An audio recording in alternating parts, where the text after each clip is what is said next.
Welcome to the Commercial Real Estate Academy podcast, the podcast dedicated to simplifying the commercial real estate industry for the masses.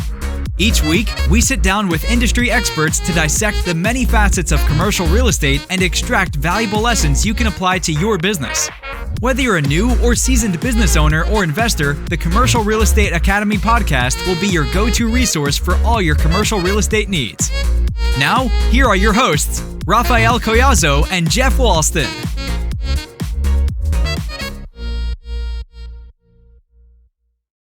Welcome to the Commercial Real Estate Academy podcast. I'm your host, Raphael Collazo, here with my co-host, Jeff Walston. How's it going, my friend? It's going wonderful. Going towards the end of the week, business is great. We are springing forward into 2022, so I'm grateful for that. And here in Kentucky, where we're recording, I can't really say too much about the weather. It can't make up its mind, but hey, that's Kentucky weather for you. So I can't wait for everyone to come visit and check that out if you're here. But when you do come, reach out to Raphael and I, and we'll set something up and we'll show you around. So what about you, Raphael? How's it going for you? Going great. Similar to you, I'm like maybe 5 minutes or 10 minutes down the street from you, so I'm dealing with the same weather you are. But yeah, like Jeff was saying, I mean, right around this time of the year, it definitely fluctuates a lot. But we're gonna have a pretty good weather coming up here soon, probably in April and May, and hopefully by the Derby. The Derby's hit or miss as far as whether it rains or not. But if it doesn't rain, it's typically a beautiful day, and people get to take in the sights and sound of Louisville and drink some good bourbon while they're at it. So, but speaking of just great conversation, we had a phenomenal conversation with Chuck Swope. He's the CEO of Swope Lee's Commercial Real Estate. It's a brokerage that's located in Pennsylvania. Really awesome conversation, really interesting individual. I actually was able to connect with him through LinkedIn. He's been very active on the platform as of late and really produced a lot of really good content. And I thought it'd be a great opportunity for us to reach out to him and learn from his experiences and backstory. Well, the things we talked about during this podcast episodes were a variety of things. We kind of dove into what got him interested in the commercial real estate in the first place. He did have a very interesting origin story as it pertains to commercial real estate. And then eventually, right around the time he was 27 or 28 years old, he decided to go on his own and start his own brokerage. He also talked about some of the early struggles that he faced as he was growing his brokerage. Again, it can be a brutal business, and especially when you start from scratch, you kind of have to claw your way up and build something significant. And so he talked about some of the hurdles he had to overcome and some of the things that he did early on to make sure that he was able to manage his cash well enough so that he could sustain himself and continue to grow the business. Along with that, he talked about the CCIM Institute and how impactful it's been in his career. He mentioned how each letter probably was worth, he paid $900 per course at the time. And he said it was by far the greatest investment he's ever had in his life. He learned a variety of different information and skills from the designation, including the financial analysis piece, negotiation, market analysis, et cetera. And he's utilized those same skill sets to better serve his clients within his brokerage space. And then finally, he shared some impactful words as far as the different books that he reads and the value he's found from the experiences that he has within the brokerage business. So, again, I found our conversation extremely insightful, and yeah, Chuck's a straightforward, no nonsense guy. So I really appreciated his candor within the conversation. Jeff, what do you think about it? Like you said, I want to go back to, I can't wait for people to listen to the episode so you can actually reach out to Chuck. He is a LinkedIn social media generator for himself. He's putting out a lot of great content, and I know that you guys will find value in this episode. So awesome. Yeah, I know. I couldn't agree more. And not only that, but we also want to greatly thank you guys. And I know we say this every episode, but it really does mean the world to us. You guys continue to engage with the podcast. We've seen a significant uptick in our downloads as a result of you guys engaging. So again, we greatly appreciate all your guys' support. If you guys are listening to this in Apple Podcast, if you guys take a second real quick and leave us a 5-star review, it means the world to us. And it's really helped engage people from all across the country to learn about the many facets of commercial real estate. So again, thank you all so much. And without further ado, let's go ahead and dive right into the episode. Well, hey, Chuck, great seeing you this morning or this afternoon now. Wow. The day's flown by. Thank you so much. I'm honored to be here.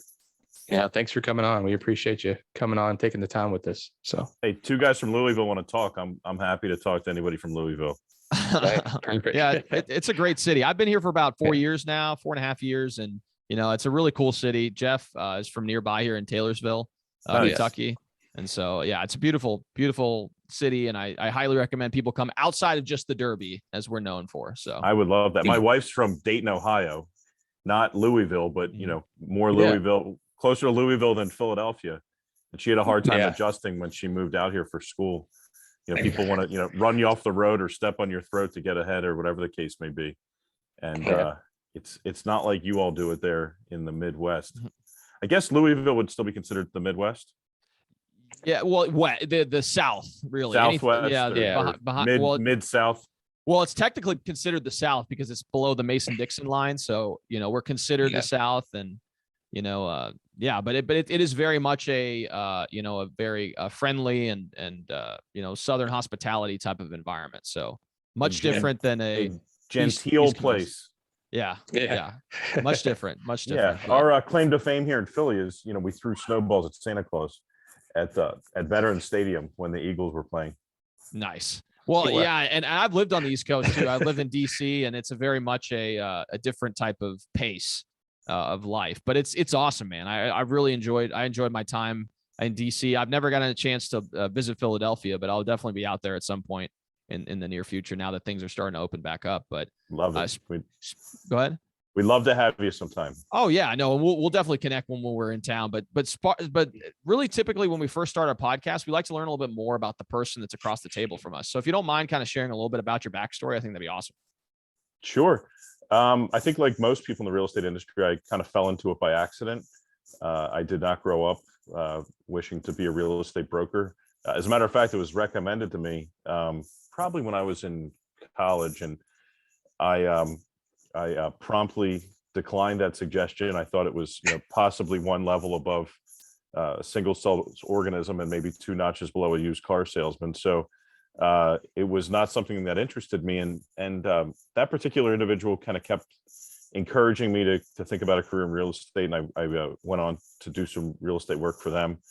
Then went on to work for a regional, primarily residential developer in the Philadelphia area while I was in graduate school. The housing market was booming. This was in the mid 2000s. I was pursuing my graduate degree. I was an intern in a part-time position and kind of in no man's land. And I was coming up on graduating, and I said, would you like me to stay or move on? Just tell me, I'm fine either way. And I couldn't get a straight answer. And I had an opportunity to sell a new industrial condominium park. So I went and got my real estate license and pursued that. And when I told that particular employer I was leaving, they said, wait, we want you to stay. And I said, well, I've been asking you for 3 months, what you want me to do. And so that's how I entered the commercial real estate sales and leasing field. And like I said, before that, I had experience with 2 different developers. One kind of definitely a more boutique developer, and the other one would be a noteworthy Philadelphia-based developer. They're now primarily focused on multifamily housing. And that was mid 2000s, and I've made it this far. Worked for a boutique commercial real estate firm based in Philadelphia for about 4 years. And in 2009, when everything was nice and calm and a great time to start a business, is when we went out on our own. My partner was the ripe young age of about 75 at the time, and I would have been 28. And he gave me much more confidence and credit than I was due at that point in time. But here we are, whatever that is, going on 13 years later. We're still here, and the lights are still on. So we've at least paid our electric bill this month. That's good to hear. That's good to hear. If the lights go out, I promise it's not because we didn't pay the bill. That's awesome. Yeah, I know. And I'll even say, regarding starting a business in such a tumultuous time, I'm sure, it's kind of like all downhill from there. I'm sure. I'd imagine the first, year or two was, especially with lending in general, everyone was just kind of tight, didn't want to lend any money. And as things started to open back up, we went through a period of economic expansion. But I'm sure you learned a lot of lessons in those early days Just Yeah, having to I go didn't have through those. children at the time, so it was kind of my wife and I were the ones at risk if things didn't work out. And when you're starting from zero, anything's good. So you start to you know develop some revenue and income stream in your business. You get very excited. I remember we had $5,000 in our account, and you would have thought that I hit the lucky number 7 or whatever, the Powerball. Yeah. Because I said, yay, we have 5,000 in the account. That's great. So yeah, it's all about starting small and just incremental steps. I should have done more homework. I don't know if either one of you are CCIMs. If you're not, I would encourage you to pursue that designation. And I know that we have a real estate broker and a general contractor. No matter what element of commercial real estate, the CCIM program has helped me just really, really accelerate my career. And really, at the end of the day, it has allowed me to better serve my clients. For sure. Yeah. Go ahead, Jeff. I'm sorry. I was just going to say, yeah, I've actually looked into it. Raphael, he's about almost finished with his, but I'm pursuing mine, but he's close to getting his certification there for the CCIM. Hands down, that's been the best investment in my career that I've made. And it's some money. It's more an investment of time, and it's paid exponential dividends. That's amazing. Yeah, no, actually, I'm just a test away. So I plan to sit for it in October. So hopefully by that point in time, I'll be a full-fledged CCIM. So if there's anything I could say about commercial real estate, it's get your CCIM, maintain your designation, take the continuing ed courses. They offer all kinds of technology. I was just on the site today and pulled down a spreadsheet to do a comparative lease analysis. It's really, really unmatched, has been my experience. Oh, absolutely. Sure. I actually like your earlier you said your story. It goes one way in commercial real estate. We hear that it's family business. My grandpa started the firm and kind of led me into it, and I had to go in commercial real estate. Or very similar to your story is I kind of was turned off by it at first, and then someone gave me a talk, and the next thing I know, I was starting to get interested in it. But the question is like, what made you like, okay, I want to do a business, and because I know that I actually love this, I enjoy doing it. So what really projected? Was there a conversation or a particular person? It was a family friend who stayed in my ear. Okay, and we're still friends today, and we still do a lot of business together. And it was kind of the lure of working for yourself, the lure of having a somewhat of a flexible schedule. I do not enjoy golf, so it's not like I'm golfing if I'm not working, but I have plenty of other interests and hobbies. Sure. And it's really about having the flexibility. In my opinion, the biggest benefit is to be able to spend family time and time with your children and your spouse when you want to, or when you have that opportunity. So for me, that's the biggest benefit of this career. There's plenty of challenges. I wish we could time the commissions to come in every month when the bills do, but it unfortunately doesn't work that way all the time. But we've been very, very fortunate, very blessed, despite the challenges of the business. Yeah, and you've built up a reputation over time, which again, similar to just to give you a background on myself as well. I came from a software background and then got into the commercial real estate brokerage space, and I'm 2.5 years in now. And Jeff and I were talking. He's about 4.5 years into his commercial contracting business. And again, it's one of those things where it's the cash comes in, then it's the lull. Then the cash comes in, and there's a lull. And so there are times where I've only paid myself a very minimal amount in order to make sure that I can cover the basic expenses, and then just reinvest whatever I can within the business. And the hope is that when you first start, that's something that's probably going to happen. But over time, as you build up a reputation, as you start doing more transactions, as people start talking about you, et cetera, that over time it does level out a little bit more. But I mean, anytime you run a business, it's your responsibility to kind of pull in the bread, as they say. And to your point, you want to continue to reinvest in that business because it will not run itself. Without a doubt, your processes and systems and resources get stale or stagnant or need to be freshened up. So you absolutely have to continue to always reinvest in the business and make sure that you do have best in class technology and equipment and resources. Before I forget, I have to ask you, what caused you to reach out to me? Sure. So we were reaching out to people who had showcased, some form of experience within the commercial real estate space, and primarily through LinkedIn. So we've been trying to get very active on the LinkedIn side. And I came across your profile, just through research of people in the commercial real estate space that, have been active on LinkedIn. And that's kind of how we found you.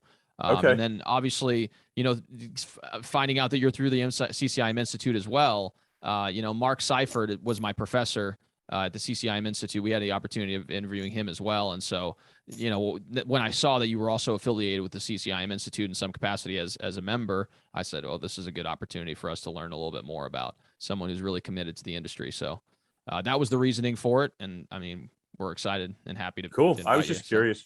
So Yeah. about LinkedIn, I was a,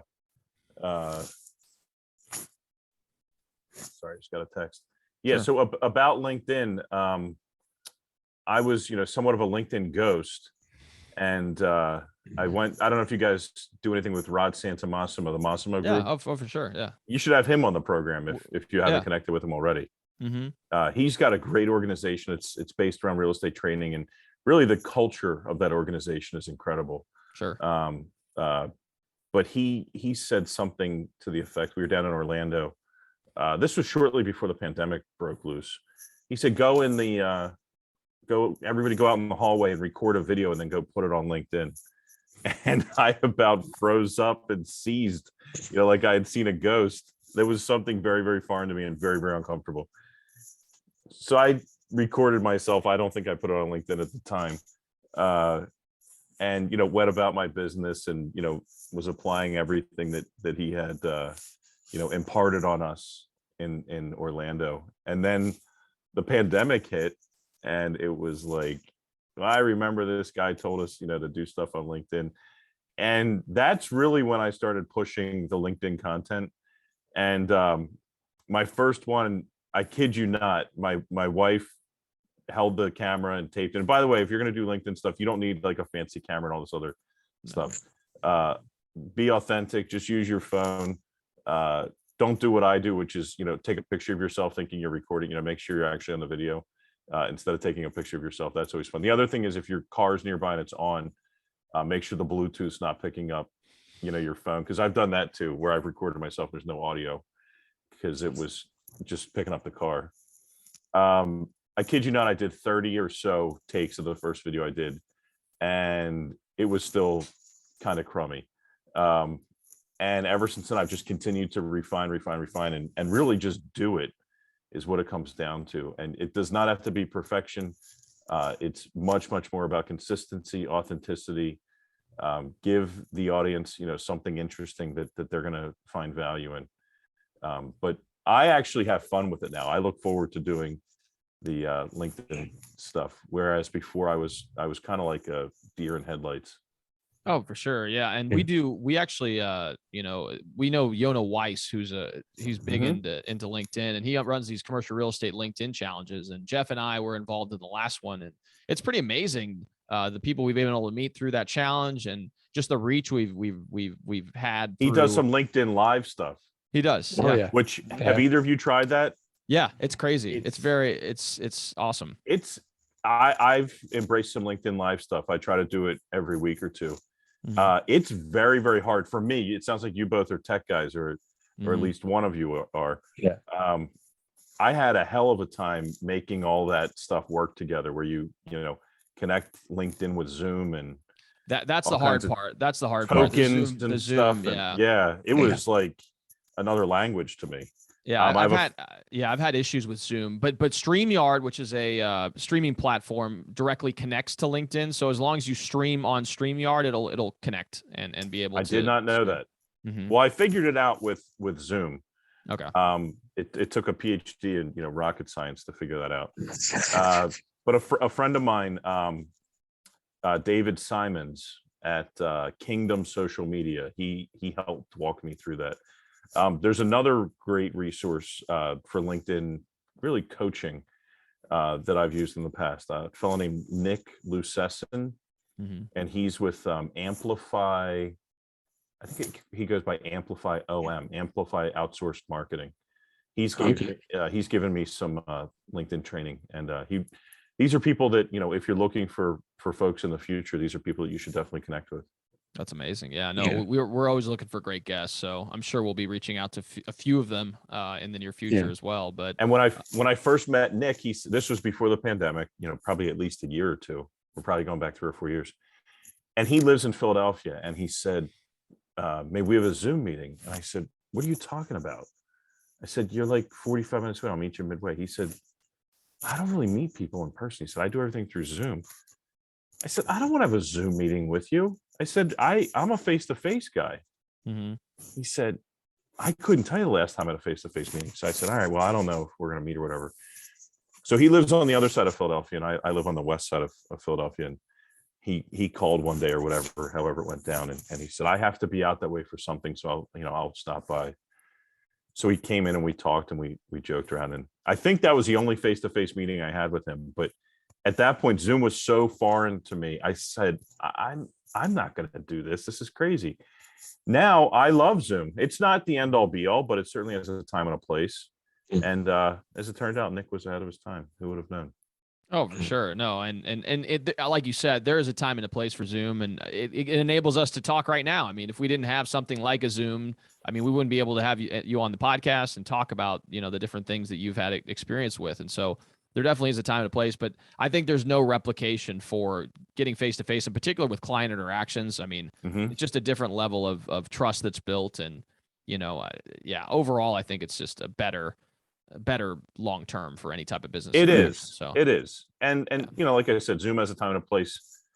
We're doing an office deal here in Chester County, and we're going to get some people together later this week. It's much more efficient if you're going to have a 10 or 15-minute meeting. Just everybody hop on and do your thing, and saves traffic and parking and all that fun stuff. Oh yeah. I mean, not to mention if somebody actually has COVID, you don't get sick. So for sure. So there's that factor too. Oh, sure. And just to go back real quick, because I really want to dive into your background in particular, right when you first started your brokerage, because we know we have several people that have reached out to us. We have a lot of brokers that listen to the podcast, along with other types of professionals as well. And, that moment in time where you took that leap from what you were doing before to take on that brokerage. Can you talk a little bit about that, the logic that you had during that period of time, and then maybe the first 2 years, maybe some of the struggles you faced and how you overcame them? I think that'd be great. Sure. So I worked for a fellow who's a really nice guy, and he's still in this market. And, just kind of came to the conclusion. I was in my late 20s. Nice guy. I can't say a bad thing about him, but I just came to the conclusion that I wanted to do this for myself. And I thought that, of course, I could build a better, faster, cheaper mousetrap. And in some respects, I did, and others I didn't. And I learned a lot from this individual, and I still, hold him in a high level with a high level of esteem. I think a couple things, and this is unrehearsed, obviously, so I had no idea you were going to ask me this, but you have to have capital, no matter if it's cash, capacity in your credit cards, a line of credit, a wealthy uncle. Don't starve the business of cash. I'm not saying go out and have a Roman holiday and buy all new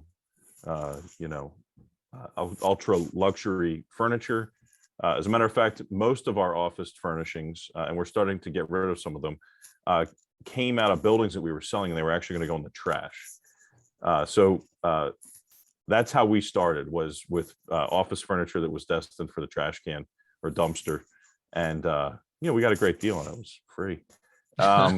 And that enabled us to, invest that capital in other things. So, don't starve yourself of cash. What I find right now is all the subscriptions are really are large ticket items. There's arguably a monopoly going on right now in the commercial real estate data space. We all know who the 1,000-pound gorilla is in the room, and they certainly throw their weight around and take liberties where they can. But we couldn't operate without them, or we couldn't operate efficiently. So it is a trade-off, and they want to be paid every month, or they're going to shut off your subscription. So invest the money where you're going to get a return. You're not going to get you can write on top of a, free desk as well as you can on a $5,000 desk. I can't really operate effectively or efficiently without my CoStar subscription. So invest that money where you're going to get a return.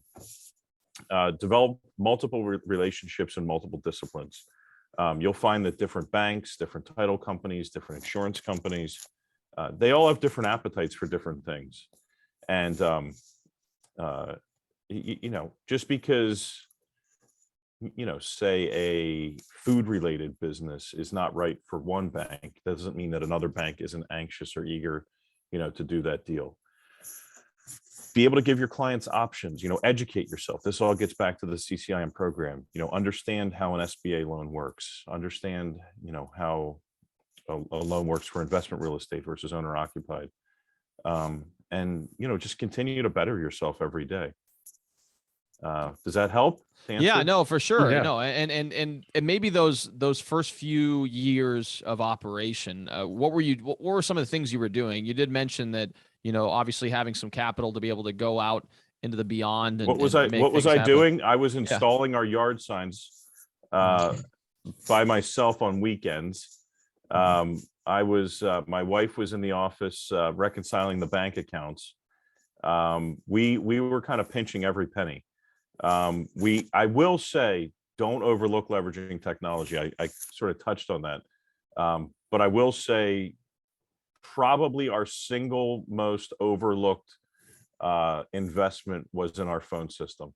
We had an old analog phone system. We had 2 lines initially. It was my partner, Jim, and I. We were in sublease space. And we had 1 voicemail box, and we would write each other Post-it notes when we got messages.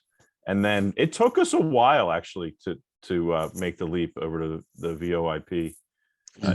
I hope it still goes by that. I couldn't tell you. I'm not much of a tech guy, but no, yeah, you're right. Yeah, the internet phones or whatever you call it. And that single-handedly probably created the most efficiency in our business, was leveraging technology. And it really didn't cost that much more money, if any more at all, than we were already paying. And we got the call following and forwarding and your voicemail sent. I mean, it was like somebody blew the doors open, and all of a sudden we have this efficiency at our fingertips. Yeah. So don't overlook technology. I know it's a small thing, but I wish we would have switched to that phone system, or maybe even had it from day one. It's just those little things that make such a difference. Oh yeah, no, for sure. And I think now with the proliferation of technology as well, I mean, there's so many things out there that can streamline, processes that would historically have taken you a significant amount of time and effort, and maybe even investment, that you can now simplify into something infinitesimally small. I mean, look at Zoom. We kind of already talked about that with StreamYard, et cetera. Leveraging social media is also a technology. I mean, that's something that we utilize a lot of and that happens to be pretty cost effective.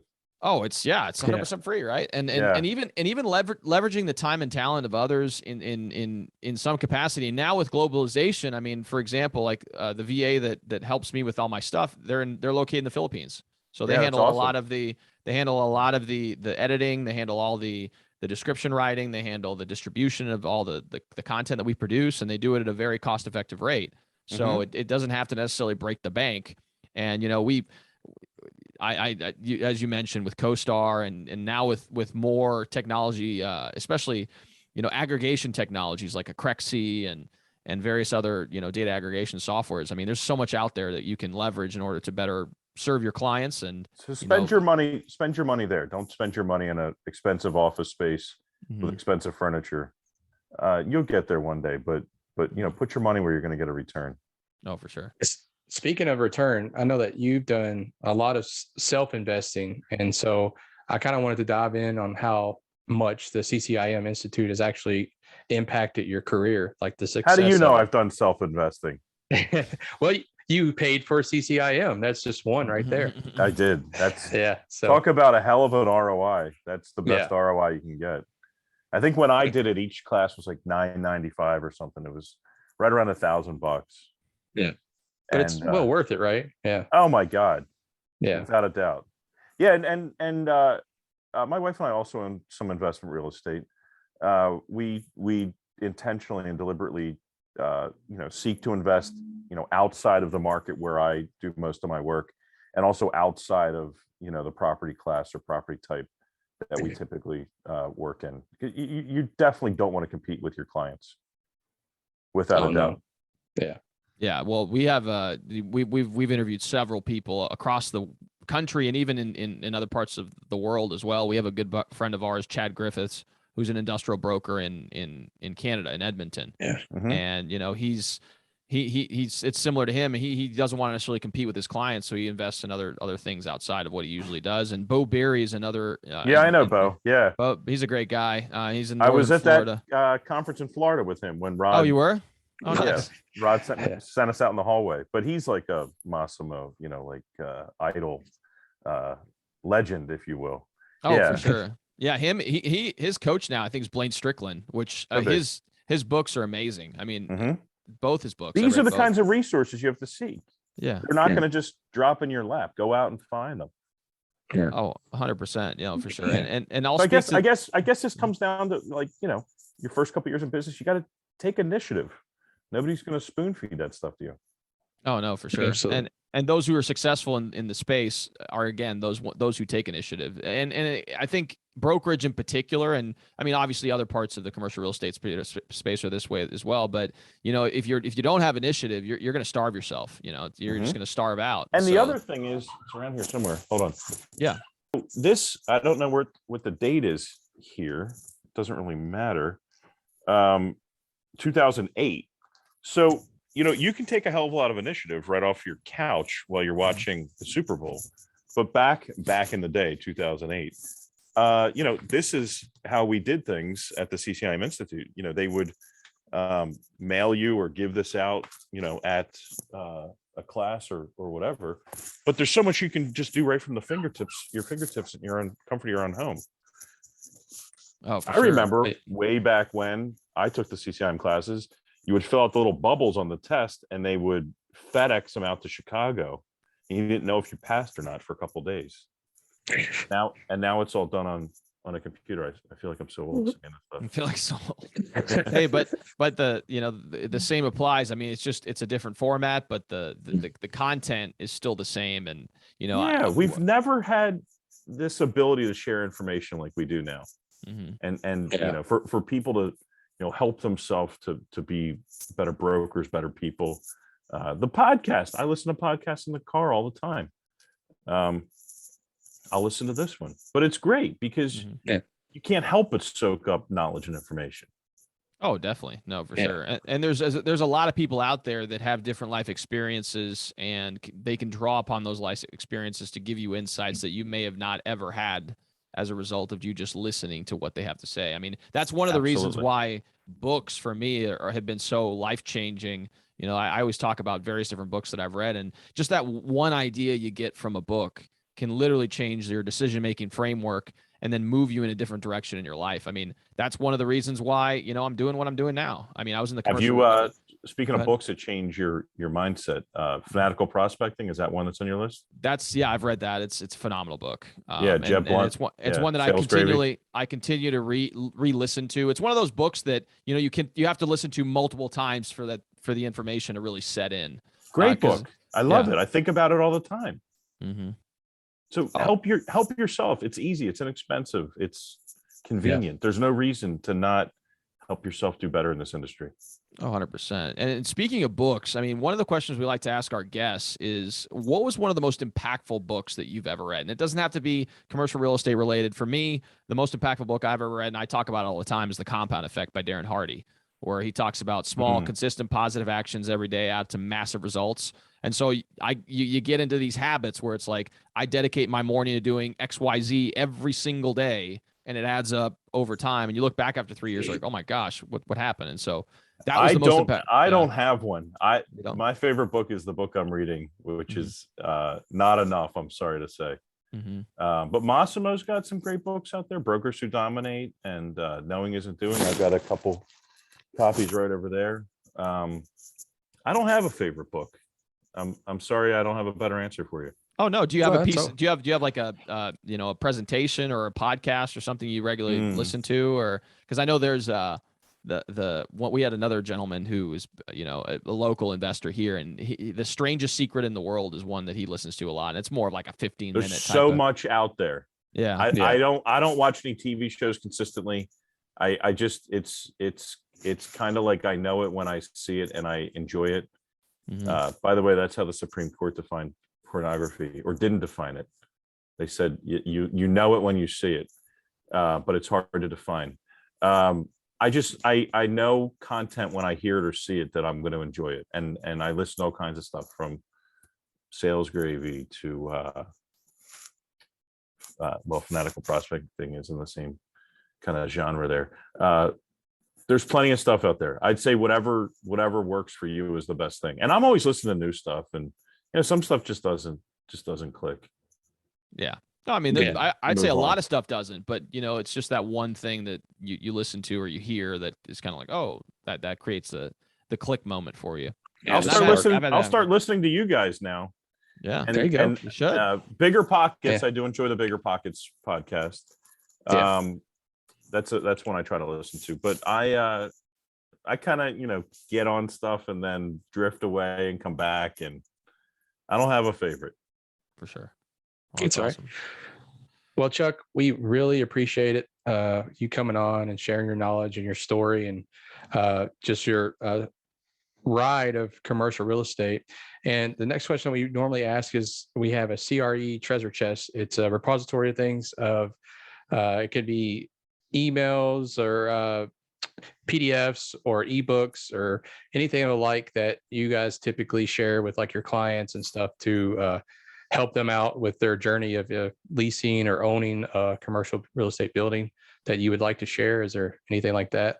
Yeah, we don't have a lot of kind of self-generated content, but I will say for the folks who are brokers in the audience, if you're not familiar with the SBA various loan programs, primarily the 504 and the 7A, those are both really, really good programs, especially for younger owner-occupied businesses who wish to own their place of business. I just pulled up the app here on my phone, this TMC app, and they also have a phenomenal website. I've sold more buildings than I can count with that app in a parking lot, by the way. By the way, Mr. or Mrs. Smith, it's going to cost you, $5,000 a month to rent this building, or let me run the numbers here. You could own it for $3,500 a month mortgage payment, and you come up with 10%. There's even some programs with 100% financing. The TMC app, they're some type of an SBA organization on the West Coast. I've never actually run a loan through them. I don't think they do stuff in our region, but the TMC SBA app and website is phenomenal.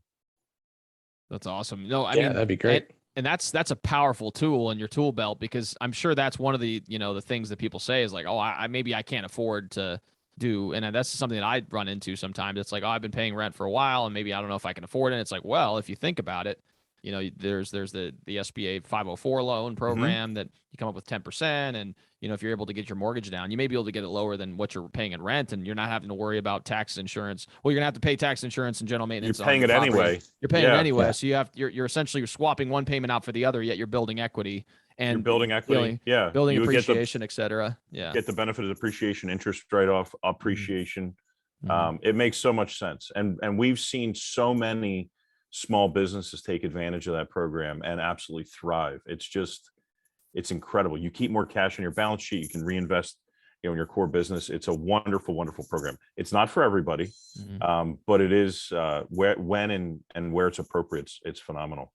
That's awesome. No, thank you for sharing that tool. I'm sure and there's also, a lot of people out there. Go out and meet your local SBA lenders in your market. There's kind of this notion that, the SBA process, especially the paperwork process, is like some onerous thing. And based on my experience, it's really not that much more paperwork. It's basically, if you do a 504, they'll collaborate with, your kind of traditional lender, and it's really just those two organizations sharing paperwork. The folks in our area do a wonderful, wonderful job, with not creating more work or, burdensome work. It's in my experience, it's no more work than you would, provide for a conventional mortgage. Definitely. No, for sure. And it offers a lot of benefits for those individuals who, it depends on what your situation is. Cause like you said, the SBA may not be for everyone, but it can offer you a lot of unique, characteristics that you can't necessarily achieve at a conventional. And for what it's worth, everybody's talking about inflation right now. The SBA 504 rates are sub 3%, and they're fixed for 20 or 25 years. Now, that's not the entire mortgage. The SBA will do 40% of the project. Your bank will do 50%, and the borrower does 10. And that bank piece, is subject to reset with, at whatever terms you negotiate with your conventional lender. But that SBA piece, which is 40% of the total project, is fixed for 20 or 25 years. And right now, those rates are under 3%. That's free money. It's incredible. Yeah, that's amazing, man. No, but it's got to be owner occupied, and owner occupied is generally defined as 51% or more. Yeah.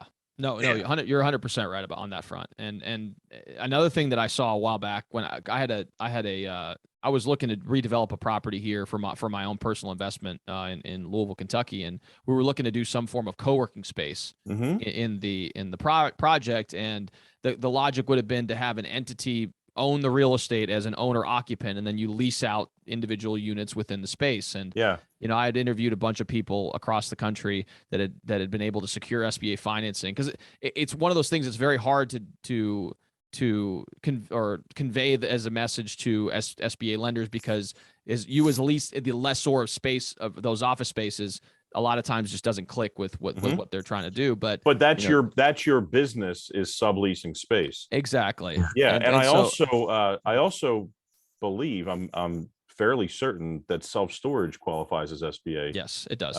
As an SBA financeable project. It does. Yeah. We've actually interviewed several people in the self-storage space, and that's an option for a lot of people out there. So yeah, that's huge. 10% down. That's enormous. That's a gift. Take advantage of it. Definitely. Well, what else do you want to know? Well, that was it, Chuck. I mean, I think we gained a lot of value from having a conversation with you pertaining to your background and really your insights pertaining to the brokerage space. And, we really appreciate your time. Like, what would you recommend as far as people who want to get in contact with you? What's the best way to do so? You're welcome to contact me, Chuck at swopelease.com.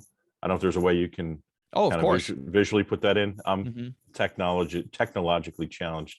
But yeah, anytime. I love collaborating with folks in the industry, especially outside of my market. I'm not concerned about you coming in and using anything against me.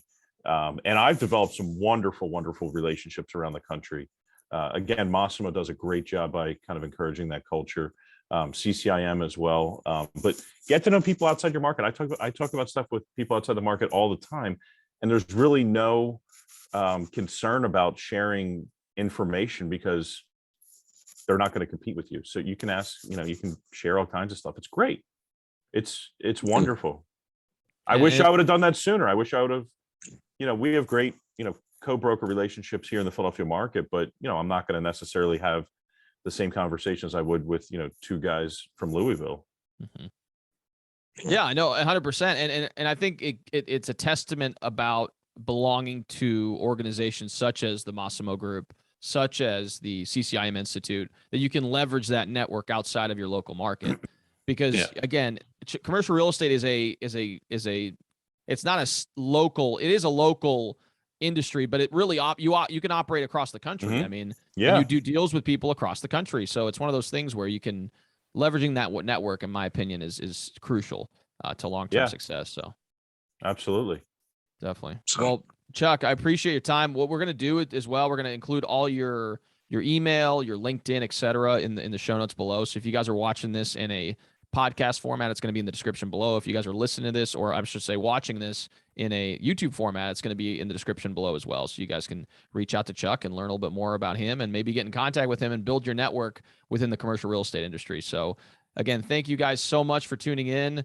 If you guys are listening to this in a podcast format, we would greatly appreciate it if you could leave a 5-star review. We've seen a significant uptick in our downloads as a result of you guys actually engaging with the podcast by leaving us a 5-star review and leaving a comment in the description. So if you guys don't mind taking some time to go to Apple Podcasts and leave us a 5-star review. If you guys are watching this on YouTube, feel free to like and subscribe to the channel. It helps with the YouTube algorithm and ensures more and more people can hear this message and learn about the many facets of commercial real estate. So thank you all for tuning in, and we'll see you all next time.